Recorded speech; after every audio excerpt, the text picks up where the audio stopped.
Hello बच्चों, कैसे हैं आप? उम्मीद करती हूँ आप बढ़िया, मज़े में और खुश होंगे। बिल्कुल स्वस्थ रहिए, मस्त रहिए और खुश रहिए। देखिए, जब खुश होंगे ना तभी तो हर कार्य को बड़े मज़े से और उत्साहपूर्वक करेंगे। तो चलिए, रहते हैं खुश और पढ़ते हैं बड़ी सुंदर सी कहानी। और कहानी में जो छिपी हुई सीख है उसे अवश्य जीवन में अपनाइएगा। हमारी कहानी का नाम है यातायात संकेत। इस कहानी के द्वारा यातायात संकेत के बारे में बताया गया है। तो बच्चों, इस अध्याय में लेखक ने यातायात संकेतों के प्रयोग से होने वाले लाभों को सुंदर ढंग से समझाने का प्रयास किया है। तो आइए हम भी उसे समझने का प्रयास करते हैं। तो गर्मी की छुट्टियां थीं। कमल अपने चाचा के घर मुंबई गया। वह बहुत दिनों से चाचा जी से नहीं मिला था। इस बार बड़े भाई विकास मुंबई जा रहे थे तो कमल भी उनके साथ जाने को तैयार हो गया। कमल को देखकर चाचा जी बहुत खुश हुए। उस दिन कमल ने आराम किया। अगले दिन वह चाचा जी के साथ स्कूटर पर बैठकर बाजार गया। बाजार यानी कि मार्केट की ओर निकल गए दोनों। कहाँ पर? बाजार। और वहाँ पर बहुत भीड़ थी। चारों ओर कारें, बसें, स्कूटर, साइकिल और रिक्शाएं चल रही थीं। कमल स्कूटर के पीछे बैठा था। अचानक यानी कि अचानक एक चौराहे पर स्कूटर रुक गया। कमल ने चाचा जी से रुकने का कारण पूछा तो चाचा जी ने उसे सामने की लाल बत्ती दिखाई। उन्होंने बताया, देखो इस लाल बत्ती का मतलब है कि सब गाड़ियां यहाँ रुके। तुम देख रहे हो, आसपास गाड़ियां रुकी हुई हैं। दूसरी ओर सामने चौराहे पर हमारे दाएं तथा बाईं ओर से गाड़ियां आ जा रही हैं। कुछ ही देर में हरी बत्ती होगी, तब हम लोगों को आगे जाने का रास्ता मिलेगा। कमल ने पूछा, पर चाचा जी, इस तरह समय बर्बाद करने से क्या लाभ?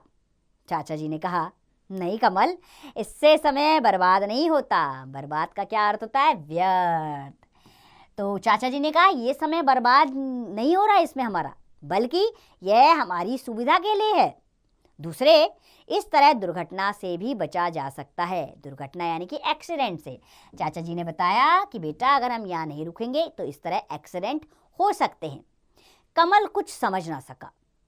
उसके गांव में तो इस तरह की लाल बत्ती और हरी बत्ती नहीं होती। जाने वाला अपनी सवारी से बिना कहीं रुके सीधा चला जाता है। चाचा ने समझाया, कमल, तुम्हारा गांव छोटा है, वहाँ इतनी भीड़ नहीं होती। बड़े शहरों में बहुत से लोग मोटर गाड़ियों, स्कूटरों आदि का प्रयोग करते हैं, इसलिए इस तरह की व्यवस्था ज़रूरी है। व्यवस्था यानी कि इस तरह के बंदोबस्त यहाँ करने ज़रूरी होते हैं, क्योंकि यहाँ भीड़ भाड़ बहुत ज़्यादा होती है। तो आगे बच्चों, इसी बीच हरी बत्ती दिखाई दी। फिर आगे चाचा ने स्कूटर बढ़ाया, दूसरी गाड़ियाँ भी आगे बढ़ी। अब दाएं बाएं सड़क पर गाड़ियाँ रुक गई थी। अब कमल यातायात संकेतों के लाभों को समझ चुका था। उसे यह व्यवस्था बहुत अच्छी लगी। उसे बहुत अच्छा लगा कि किस प्रकार की व्यवस्था है। इस तरह से दुर्घटना होने से बचा जा सकता है और इस तरह इतने सारे वाहनों को नियंत्रित किया जा सकता है।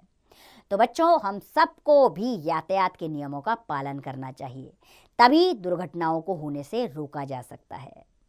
तो चलिए, अब आते हैं हम प्रश्न उत्तर पर। क्या सीखा? पहला प्रश्न, सही वाक्य के आगे सही तथा गलत के आगे गलत का निशान लगाइए। तो पहला प्रश्न है, लाल बत्ती का अर्थ है रुक जाइए। बिल्कुल सही, तो इस पर सही का निशान लगाओ। बाकी के प्रश्न इसी प्रकार पढ़िए और सही गलत का निशान लगाइए। दूसरा प्रश्न, किसने किससे कहा? कुछ देर में हरी बत्ती होगी, तब हम लोगों को आगे जाने का रास्ता मिलेगा। तो किसने कहा? चाचा जी ने। किससे कहा बच्चों? कमल से। ठीक है, तो आप ये लिख देंगे। बाकी के भी प्रश्न पढ़ के इसी प्रकार लिखिए। आगे भी हम आगे बढ़ते हैं। तीसरा प्रश्न, समझकर उत्तर लिखिए। उत्तर लिखने हैं यहाँ पर। कमल गर्मी की छुट्टियों में कहाँ गया? तो कमल गर्मी की छुट्टियों में अपने चाचा जी के घर गया। इसी प्रकार बाकी के प्रश्न पढ़कर उत्तर दीजिए। बहुत सरल कार्य है आपके लिए, क्योंकि आपने कहानी को बेहतरीन तरीके से समझा है। आइए लेखन अभ्यास पर आए। यहाँ पर आपको शब्द दिए गए हैं, छुट्टियाँ, रिक्शाएं, दुर्घटना। इनको आपने 4-4 बार यहाँ लिखना है। इससे क्या होगा?